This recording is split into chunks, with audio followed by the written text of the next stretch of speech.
Hello, welcome to the student. Now today I am going to discuss about the tissue. Okay. First of all of you know the any living beings, either plants or animal, which is made up of the various smallest unit cells. But in this chapter we are going to discuss about the tissue. Tissue, here the cell, tissue, organ system, complex organism. A group of cells, ये cells के group है, group of cells which perform a special work is called tissue. और फिर ये टिश्यूओं का group which perform a single work, particular work, that is called organ. और group of organ which perform a similar जो है same work, a particular work, that is called organ system. All of the organ systems are joined together to form a complex organism. तो वो complex organism होते हैं. अब हमारे body में sales कई हैं. हमारे मल्टी सेलर ऑर्गेनिज्म है. सिंगल सेल्स वाले, सिंगल सेल्स के अंदर ही उसके टोटल एक्टिविटीज होते हैं. न्यूट्रिशन, डाइजेशन, एक्सक्रीशन सभी सिंगल सेल के अंदर होते हैं. लेकिन हम लोगों का शरीर जो है मल्टी सेलर है, वह कई सेलों का बना हुआ है. तो सभी सेल्स अलग अलग होते हैं. जैसे कि हमारे बॉडी के सेल्स है और group of cells is a called tissue. तो हमारी बॉडी में सेल्स क्या है? ब्लड है तो ब्लड के एक तरह के सेल्स के बने होते हैं. हमारे बॉडी का मसल्स है तो मसल सेल्स का बना होता है. इसके बाद जो है हमारे आई का है, आई का अलग सेल्स है ना. हमारे पूरे बॉडी में जो है फ्लूइड का सर्कुलेशन करना है तो वो अलग है, नर्व सेल्स है. तो टोटल अलग अलग चीज़ों का जो है सेल्स वो अलग तरह के वर्क कर रहे हैं. नर्व सेल्स का काम है transfer the message from one place to another. Blood cells का क्या है कि carry the nutrient, waste material, oxygen. तो और सेल्स जो है मसल सेल्स है, मस्कुलर टिश्यू है, तो वो क्या कर रहे हैं? मसल सेल्स का बना. तो muscle cells help in the contraction and relaxation of the muscles. तो ये टोटल टिश्यू है. तो today I am going to discuss about the tissue. तो टिश्यू जो है वर्ड्स कहाँ से है? जैसे कि हमारी सेल्स जो है which is first of all find by the Robert Hooke. तो यहाँ पे जो है टिश्यू वो किसके द्वारा आया था? बाइचेट नाम का एक साइंटिस्ट था जिसने 1792 में सबसे पहले इसको जो है पॉइंट किया, इसको नोटिस किया. और ये टिश्यू जो है, टिश्यू के फादर पॉइंट जो है बाइचेट नाम के जो साइंटिस्ट है, इसे ही हम लोग कहते हैं father of histology. But here the histology, what is the meaning of histology? Histo मतलब क्या होता है? हिस्टो मीन्स टिश्यू और लॉगस मीन्स क्या होता है? स्टडी. तो the study about the tissue is known as histology. और हमारे सबसे पहले टिश्यू को फाउंडर कौन थे? तो the founder of tissue is known as the Marcello Malpighi. Marcello Malpighi नाम के जो साइंटिस्ट थे 1628 में इनका बर्थ था. तो उन्होंने सबसे पहले जो है टिश्यू को के बारे में वो फाइंड आउट की थी. ठीक है. अब हमने जो भी टिश्यूज है, जो भी लिविंग बींग्स है, तो सभी का टिश्यू अलग अलग है. तो यहाँ पे टिश्यू अलग अलग वर्क कर रहे हैं. तो why the multicellular organism is known as the division of labour. Why the multicellular organism is known as division of labour. Division of labour क्यों हम टिश्यूज को कह रहे हैं? क्योंकि हर टिश्यू अलग अलग वर्क कर रहे हैं. Group of cells is known as the tissue. Muscular tissue का काम क्या है? Help in the contraction and relaxation. Blood is a connective tissue. तो वो फ्लो क्या करेंगे? ऑक्सीजन को कैरी करेंगे, न्यूट्रिएंट को कैरी करेंगे. न्यूट्रिएंट में मतलब जो आपका क्या है, जो भी सॉल्ट, मिनरल, विटामिन से वो सारे को कैरी कर रहे हैं, हार्मोन्स को कैरी कर रहे हैं. इस तरह से सारे टिश्यू किसी न किसी चीज़ों को वो एक स्पेशल वर्क के लिए है. लेकिन यहाँ पे अलग अलग जो टिश्यू है वो अलग अलग वर्क कर रहे हैं, इसलिए से कहते हैं कि division of labour. Skeleton tissue body को क्या है, एक जो फ्रेमवर्क दे रहा है. अगर वो हमारा फ्रेमिंग नहीं होगा तो हमारे पूरा मसल्स का क्या एक लोथड़ा रह जाएगा, परफेक्ट शेप नहीं आएगा. तो give the shape and size of the due to the skeleton tissue. तो ये आपका डिवीजन ऑफ लेबर क्यों कह रहे हैं टिश्यू को? इसमें कहीं किसी को प्रॉब्लम. दूसरी बात आती है कि all the living beings are जो है different types One is classified into the plants, another is classified into the animal. तो in previous class जो chapter we discuss about the cells, plant cells or animal cells are different. So here I am also going to discuss about the why the plant tissue or animal tissue are different. Plant tissue और animal tissue क्यों different है, क्यों ये दोनों का same नहीं कर सकते. तो plant, all of you know, तो plant is a autotrophic. It make their food by the photosynthesis process, but animal do not make their food. They do not जो है make their same food because in it the chlorophyll absent and it is heterotrophic. Animals are heterotrophic. It directly or indirectly depends on the plant for their food. Also, and second, plant is not movable. Plant is stand only one places, so they do not require much energy. But animals which are movable, they move from one place to another places in search of food, shelter, mat, neighbor. अपने दोस्त, इन सभी चीज़ों के लिए जो है animals एक जगह से दूसरी जगह का मूव करते हैं. So they require the much energy comparison to plant. Plant के कंपेयर में जो है एनिमल्स को ज़्यादा एनर्जी की जरूरत पड़ती है, क्योंकि उसको जो अपने भोजन के लिए यहाँ से वहाँ जाना पड़ता है. तो they loss their energy, so they require the energy.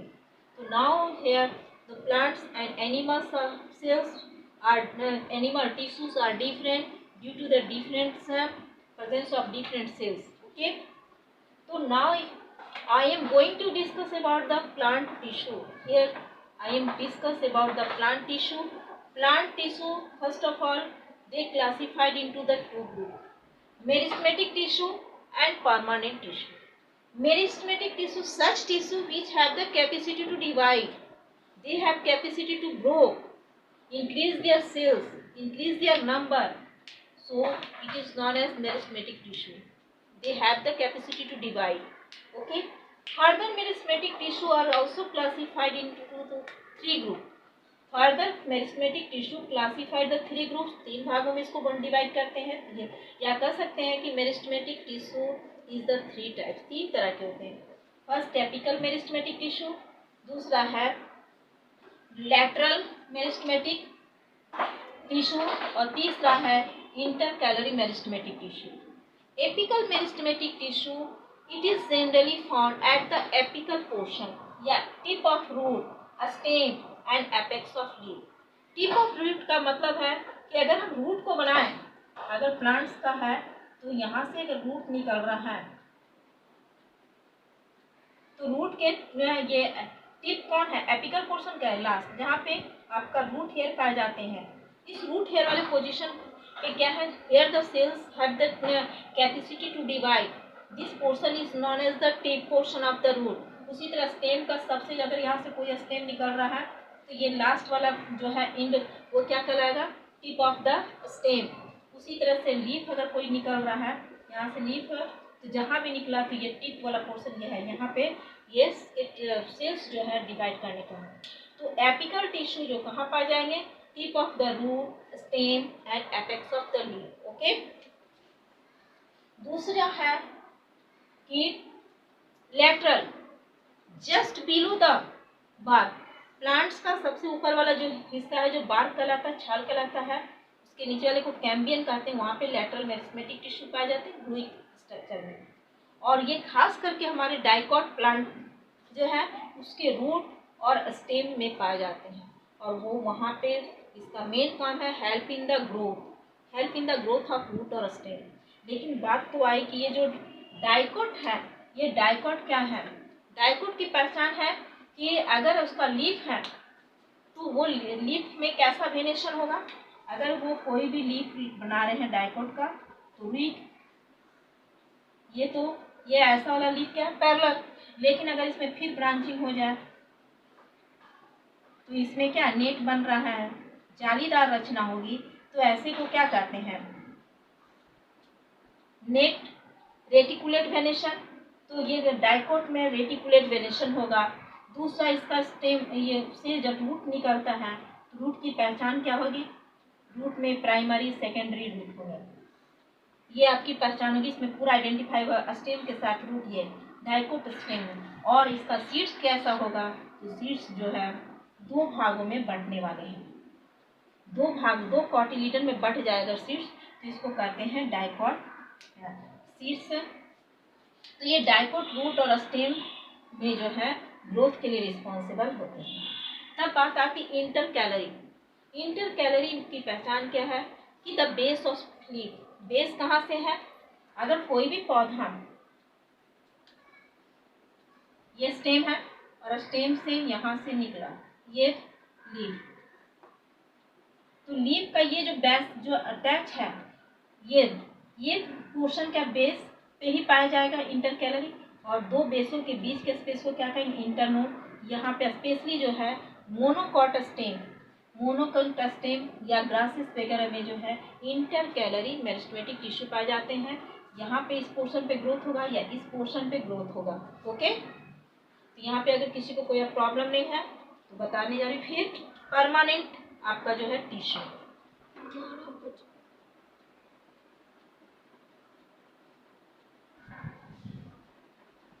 Permanent tissue का पहला क्या है, ये भी दो भाग में है। एक परमानेंट को कहते हैं सिंपल परमानेंट टिश्यू और दूसरा को कहते हैं कॉम्प्लेक्स। सिंपल परमानेंट टिश्यू भी तीन तरह के होते हैं। इसको कहते हैं पेरेन्काइमा,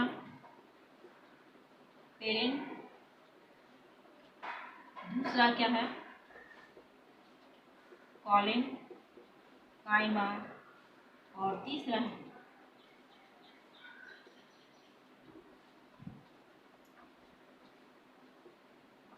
स्क्लेरेन्काइमा। पेरेन्काइमा का जो सेल्स है, इसकी जो पहचान होगी, खासकर इसको कैसे पहचानेंगे आप लोग, इसका शेप जो है वो राउंड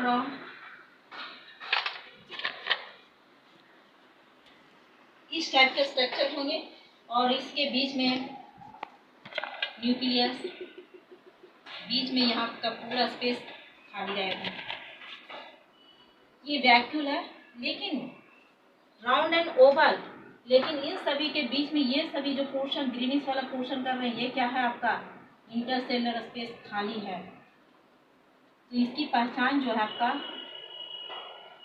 क्या है, ये स्पेस खाली है तो शेप कैसा होगा, oval, round oval, intercellular space present, that is called the parenchyma. और ये जनरली कहाँ पाए जाएंगे, रूट में, रूट स्टेम और लीफ फ्लावर फ्रूट सभी जगह, root stem leaf flower fruit सभी जगह पाए जा रहे हैं। इसकी पहचान दो रखोगे, राउंड एंड ओवल से, intercellular space present, found in root stem और लीफ फ्लावर फ्रूट्स। ओके, फिर कॉलेनकाइमा का शेप कैसा होता है, इसका भी शेप है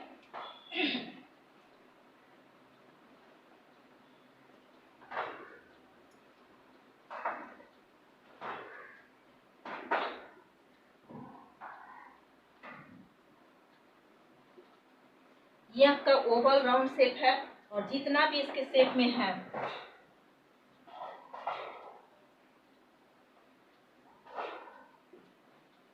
तो राउंड ओवल, लेकिन इसके बीच में कहीं भी कोई स्पेस गैप खाली नहीं। फिर यहाँ पे एक दूसरा सेल आ जाएगा इसी तरह से,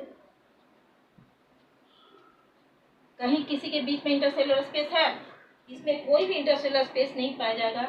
ये आपकी कॉलेनकाइमा है, और कॉलेनकाइमा जनरली जो है प्लांट्स के एरियल पार्ट में जैसे लीफ वगैरह में पाए जाएंगे। ओके,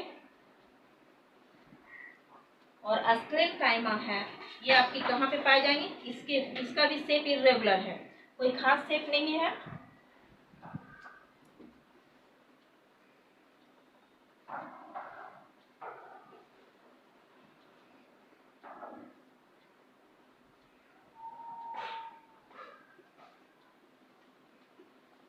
इस टाइप की कोई भी इरेगुलर शेप बना देते हैं तो ये है। ये जनरली स्क्लेरेन्काइमा फाइबरस वाले प्लांट में, कोकोनट जैसे प्लांट है जिसके ऊपर जो आपके फाइबर पाए जाते हैं, वो स्क्लेरेन्काइमा हस्क बनाने में हेल्प करते हैं। तो ये दो तीन तरह के इसके हो जाएंगे। और कॉम्प्लेक्स वाले में भी ये कितने तरह के होते हैं, दो। कॉम्प्लेक्स वाले पहला क्या है, जाइलम, और दूसरा है phloem. Complex permanent tissue xylem, xylem का काम क्या है, वाटर और मिनरल को ट्रांसपोर्ट कहाँ तक करेगा, रूट से लेके लीफ तक। और फ्लोएम का काम क्या है, फूड को ट्रांसफर करेगा लीफ से लेकर के डाउनवर्ड डायरेक्शन और अपवर्ड डायरेक्शन में। ये क्या करता है, हेल्प इन द ट्रांसपोर्टेशन। ठीक है, तो ये आपका प्लांट टिश्यू आपका कंप्लीट है।